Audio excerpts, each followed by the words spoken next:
మంచితనం పనికిరాదు అనే మాట తప్పు. ఎందుకంటే మంచితనమే పనికొచ్చేది.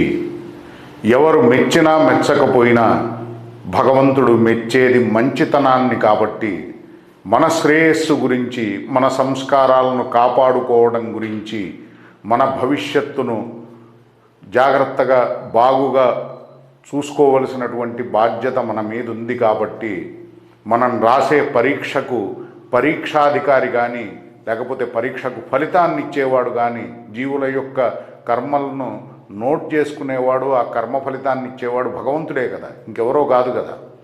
ఏ మహాపురుషుడికి కూడా భగవంతుడు ఆ పనిని అప్పగించలేదు.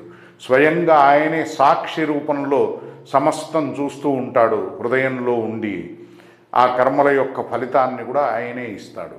శాస్త్రం ఏదైతే బోధిస్తుందో అది సర్వజనుల యొక్క హితాన్ని కాంక్షించి చేసే పని.